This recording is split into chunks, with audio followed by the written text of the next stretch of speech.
Čaute, ja som Kamil. Ahoj, ja som Michal. Dnes si povieme niečo o základných zložkách stravy. Základné zložky stravy sú makroživiny a mikroživiny, pričom medzi makroživiny patria bielkoviny, sacharidy a tuky. Bielkoviny majú za úlohu výstavbu tela a regeneráciu tkanív. Ľuďom, ktorí necvičia, sa odporúča 1 g bielkovín na kilo telesnej váhy. Ale pokiaľ cvičíš a chceš, aby sa tvoje svaly regenerovali a rástli ako Kamilovi, tak ti odporúčame aspoň 2 g bielkovín na kilo telesnej váhy. Nemusíš sa bať, že z bielkovín budeš priberať, to sa deje len v nejakých extrémnych prípadoch.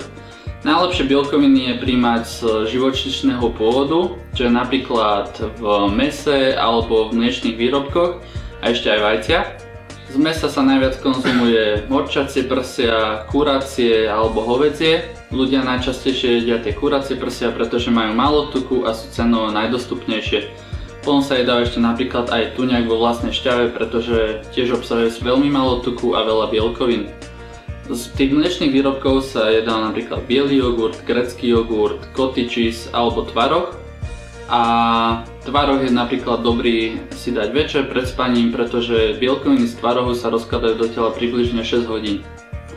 Ešte výborným zdrojom tých bielkovín sú vajcia a nemusíš sa báť jesť aj tie žltka, pretože majú v sebe aj zdravé tuky a ešte aj výživné minerály alebo vitamíny.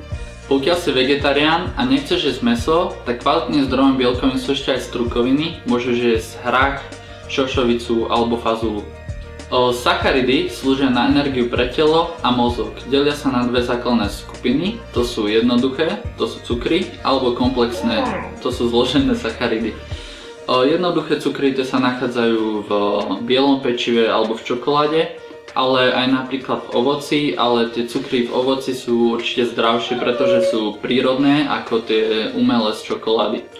Komplexné sacharidy môžeš príjmať z zemiakov, rýží, cestovín, ovsených vločiek, alebo ak si chceš trošku aj osladiť život, tak z piškot. Z piškoty majú zhruba polovicu svojho zloženia komplexné sacharidy. Ak chceš naberať, tak sa sacharidy konzumujú vo väčšom množstve, hlavne tie komplexné. A pokiaľ chceš chudnúť, tak sa ich množstvo uberá. Poslednou dôležitou makroživinou sú tuky. Tuky sú dôležité na optimálnu funkciu tela a na optimálne tvorenie testosterónu v tele. Delíme tuky na zdravé a nezdravé, pričom zdravé tuky sa nachádzajú v olivovom oleji, rôznych živočíšnych produktoch a rybách, a nezdravé tuky sa vyskytujú hlavne v rôznych spracovaných výrobkoch, ako sú čipsy, rôzne koláčiky, slanina, klobasa a všetky nezdravé veci, ktoré sú veľmi chutné.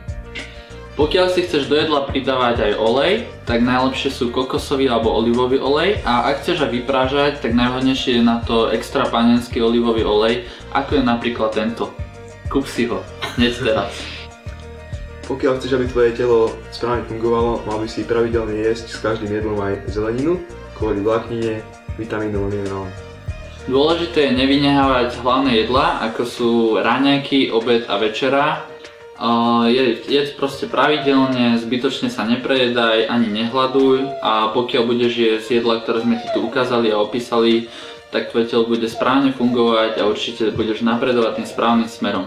Ak sa ti video páčilo a dozvedel si sa nové veci, daj nám odber, ale ak si sa nedozvedel nové veci, nám ho daj aj tak, pretože v ďalšom videu sa dozvieš, ako spraviť tehličky na bruchu.